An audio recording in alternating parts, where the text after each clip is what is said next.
I ain't been hunting in about a year or two. I like going fishing. I like going deep sea fishing in Miami. Caught a barracuda. That was pretty cool. Yeah. I think my fastest 100 was like 11.23. That's insane, bro. So that's put me on the 4x1. Friday Night Light is fun. You hear the band. And once you're done, you get to get the nachos from the side. That's so what I was doing. It was all fun, man. Yeah. For real. All right, check this out. It's another episode of The Shuffle, and I'm your host, Chase B. And please don't forget to like and subscribe and do all that content, mumbo jumbo jargon and everything on our YouTube channel. And here we go with another episode of The Shuffle. And right here at Texas State, and we've had a lot of younger guys on the show. We've had Hall of Famers on the show. And today we have a very seasoned veteran in our midst, you know what I'm saying? Very well respected around the entire league, and we're very happy to have him here on The Shuffle today. Mario Edwards, how you doing, bro? Doing good. How about yourself? Man, I'm chilling. You know, good to be back here in the city of Houston, Texas. And is it Mario Rio? You want to go by Rio, Mario? What is it? You can call me Rio. It's cool. Rio, cool. And Rio is a Texas guy. You're from Denton. What I want to get into is because, you know, in my very short-lived football career here in Texas, I want to explain to everybody like the Friday Night Lights concept of Texas high school football. And how was that with your tenure?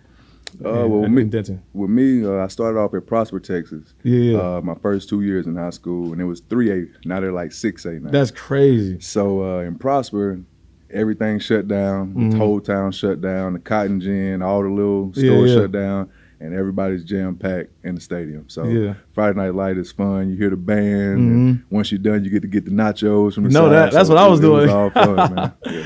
For real. That's crazy. From 3A to 6A is wild, because just roughly, how many people, I want to say 6A is probably, graduating class probably around like 700, 800 kids or something like that. And 3A is probably, what, like about maybe 100? I put it this way. The school was so big when I went there that they shut down and closed off half of the school because we couldn't use it because it was so big. So we only used half of the school. That's crazy. Yeah, that's wild. And but so the football wasn't the only sport you were involved in high school, was it? I did track. I ran a little bit, the 4x1. I did the 100, did shot put. I couldn't get that dang discus. I'm not gonna lie, bro. You might be the first person in the entire world that I've heard say they did the 4x1 and the shot put. How did that work? It was just a combination of just. At 285, I think my fastest 100 was like 11.23. That's insane, bro. So that put me on the 4x1. Yeah. And so what was is that why you chose defensive end? Because I've heard a lot of people say the defensive end is like the most athletic position on the field. Defensive end kind of just happened, man. I originally started playing, I played running back and a linebacker when I first started playing. And then when I got to high school, I was a receiver. Yeah. Receiver and DN. And then my junior year, I got kind of big, 275, and I went to tight end. Yeah. So I kind of was just always an athlete, and they just moved me around. Man, you can put you in NFL street, man. I feel like 7-on-7, you playing all 7 positions. Yeah. And then, you know what I'm saying? Well, so what was it for when you went to Florida State? Or just in your whole recruiting process, what position were you actually being recruited at? Defensive end. Yeah. And so you got to Florida State, and everybody knows about that legendary, that 14-0 team. How was that different from the Friday Night Lights going to the Seminole Lights? Man, and winning every single game towards a BCS national title. It's nothing like that dope Campbell Stadium, man. When it's rocking and they're doing the war chant, and you get to run out of the tunnel, especially when you're playing against Miami or Florida or any of those rival teams. Yeah. And then when you got Famous Jameis, man, and you can go out there and play around a little bit, and then he come back and take it over in halftime, man. It was a great team to be a part of. So with all that recruiting going on, what made you choose Florida? I know being a Texas guy, a lot of guys around here are very loyal and prideful to be from here, and they usually end up at a Texas or a SMU or something like that. What was it about Florida State that made you want to go over there? Well, originally my dad played at Florida State. He played corner and wore 15, and then I played DN and wore 15. But ultimately what made me decide, I have a LSU Tiger on my chest. I was going to go play for Les Miles. Wow. Les said you'll play as a freshman and start when you know what you're doing. And the determining factor was I told Florida State, if you take me, you got to take my dad and give him a job. Wow, okay. That's how I ended up going to Florida State. That's amazing. How much did your dad play a part in just your whole upbringing in the football community and how you approach the game? Even if he played corner, and you played defensive end, how much impact did he have on how you learned the game and how you developed it? A lot. When I started being with him a lot of full-time around like 8, 9, 10 years old, I was going to the facility, got a chance to meet Darren Woodson, Emmitt Smith, Joey Galloway. Right. So I was kind of getting primed and prepped for it at a young age. And I started doing football drills in the backyard pretty early. So he was kind of in that a lot. Yeah.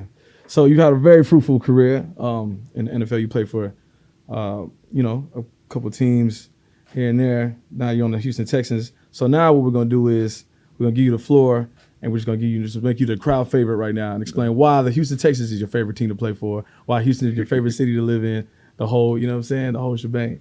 Right now, Houston is the best team for me right now. Just their attack style defenses, I feel like fits me a lot. I'm 3 hours from home. Right, exactly. Yeah. Everybody, family is close to me, and man, so far Houston just been welcoming, man, with the Southern hospitality. I've been in New York, I've been out west, and to get back in kind of like these Southern states and getting that Southern hospitality has always been fun for me. Yeah, that's got to be. What are the climate differences? Just playing in these different stadiums and all of that. I know that you got your reservations about some of them. Man, I was with Chicago. It would be 0 degrees. We still practicing. There's no such thing as going in the indoor. You get spoiled when you're playing for the Raiders or the Seahawks with that West Coast weather. Yeah. But here, man, it kind of reminded me of being back at Florida State. That Florida weather, that humidity, that heat. So it was kind of fun. Yeah. What are your off seasons like? I know, especially 10 years in the league. You've had a lot of them. What do you typically like to do when? I'm a real country boy at heart. Yeah. So most of the time I'm on my property. I got like 40 acres out in East Texas. So whether that's I'm building on it now. I like to be back and forth between Texas and Atlanta, fishing. Right. You a big hunting guy or no? I ain't been hunting about a year or two. I like going fishing. I like going deep sea fishing in Miami. Caught a barracuda. That was pretty cool. Yeah. So different things like that. Just like to be out in nature. You eat what you catch, or is it just kind of like? Yeah. So like on the property now, I just stock 4 of my ponds: bass, bluegill, catfish.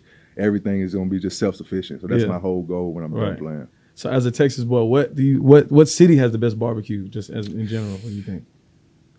Dallas gonna kill me for this, but I did eat some barbecue out here, and it's beating Dallas. You remember? Oh, for real? Perkins out here? Yeah. Where's that at? Yeah, y'all know what you said, Perkins? Perkins, or it started with a P. I could be pronouncing it wrong, but I went there. It was pretty good. It was out here? Yeah. I gotta check that joint out. I'm not gonna lie. So you signed here this past. Well, it was in March, I think. This all season. So what is the biggest thing that you learned from this team, and just seeing like the new energy around? There's a lot of rookie and second year guys that kind of have the reins to the squad. I know that the new energy. It's different having a lot of younger guys on the team. I'm used to being the young guy on the team. Right. And so now just coming in, man, just trying to lead with my actions. I'm not a big vocal guy, but just trying to do the things that coaches are asking us to do. Therefore, the young guys know how to follow in the footsteps. Yeah. Keep killing it, bro. And you know what I'm saying? I can't wait to see how boys rock out on the field. Thank you for having me. Once again, it's a Shuffle with Chase B. Make sure to go like and subscribe and hit the Texans All Access feed for everything on your favorite social platform. Peace.